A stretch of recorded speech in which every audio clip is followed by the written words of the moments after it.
Bonjour à tous et bienvenue à ce nouveau Good Morning Market. Nous sommes le jeudi 1er août 2019. Nous avons pris connaissance hier de la décision sur les taux des membres du FOMC. Et donc la réduction de 25 points de base a bien eu lieu, ce qui place les taux des Fed Funds dans la fourchette de 2 à 2,25%. Alors Jérôme Powell a indiqué que cela ne signalait pas le début d'un cycle d'assouplissement monétaire. Il a donc fait de cette réduction de taux un ajustement monétaire de milieu de cycle. Alors cela n'a pas manqué de décevoir les marchés, hein. Nous avons constaté énormément de volatilité hier suite à cette annonce, mais également suite à la conférence de presse, hein. Il semblerait qu'au début, Jérôme Powell ait manqué de clarté. Alors, c'est la douche froide, hein, pour les investisseurs, étant donné que l'annonce, hein, d'un début de cycle d'assouplissement monétaire aurait fait office de couverture, hein, contre les risques face au conflit commercial. Sur le volet commercial, justement, hein, les négociations se sont achevées à Shanghai sans accord, hein, bien entendu. Cependant, les négociateurs chinois et américains se sont accordés pour un nouveau round de négociations prévu pour le mois de septembre à Washington. Nous allons passer sans plus tarder au calendrier économique du jour, un calendrier assez chargé aujourd'hui. Nous avons pris connaissance déjà de certaines publications, dont l'indice manufacturier, le PMI manufacturier au Japon, le PMI manufacturier en Chine. Nous prendrons connaissance à 9h55 du PMI manufacturier en Allemagne et à 10h le PMI manufacturier de la zone euro. Donc beaucoup de PMI manufacturiers en matinée, l'après-midi également aux États-Unis. Mais avant cela, à 13h, nous prendrons connaissance du rapport trimestriel de la Banque d'Angleterre, la BOE, donc rapport trimestriel sur l'inflation. À la même heure, hein, donc nous prendrons connaissance également de son compte rendu, pardon, et de sa décision sur les taux. Une demi-heure plus tard, à 13h30, nous écouterons avec attention le discours de Marc Carney de la BOE. À 14h30, débuteront les publications américaines avec l'inscription hebdomadaire au chômage. À 15h45, enfin le PMI manufacturier aux États-Unis. Et à 16h, l'ISM manufacturier aux États-Unis. Donc un calendrier économique plutôt chargé aujourd'hui.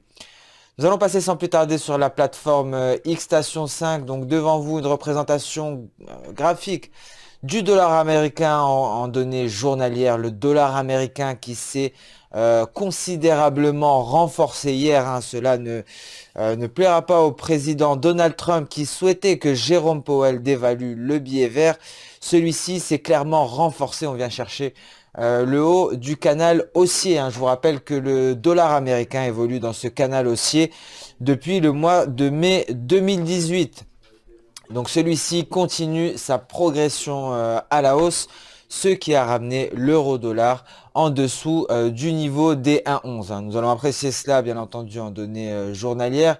L'euro-dollar a clairement donc franchi cette dernière limite, hein, avant le gouffre. Les 1,11 ont donc été franchis hier pendant le discours de Jérôme Powell. Donc un euro-dollar qui perd du terrain. Cela est dû au renforcement du billet vert. Bien entendu, toutes les paires, hein, en dollars américains ont été impactées. Nous allons passer immédiatement sur le marché action avec les indices. Nous allons débuter par l'US 500.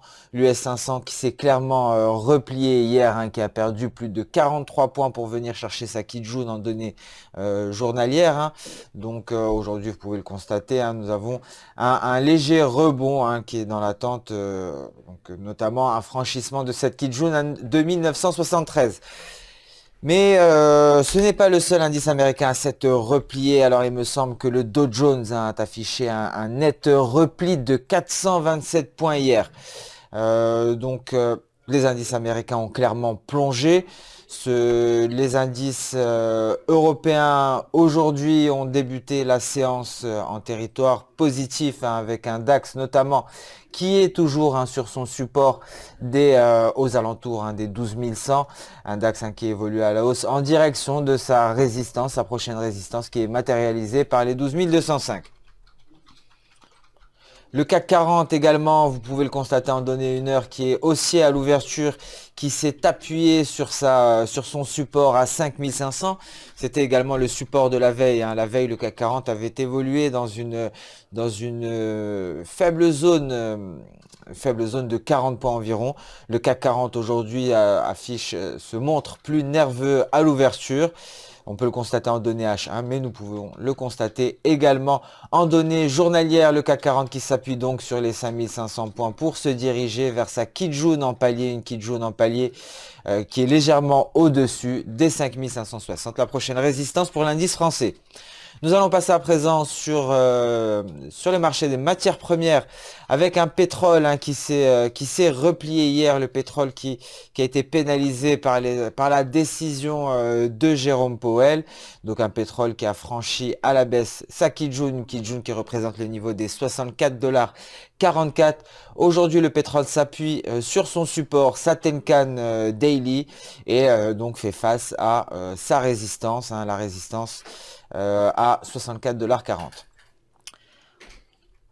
L'or à présent qui perd du terrain. Donc hier, l'or a franchi le bas de son canal haussier, et par la même occasion, celui-ci a franchi donc sa Kijun en palier, une Kijun qui représente le niveau des 1417 $ l'once. Donc repli de la valeur refuge, repli de l'or qui est actuellement qui est très proche, hein, de son support à 1400 $.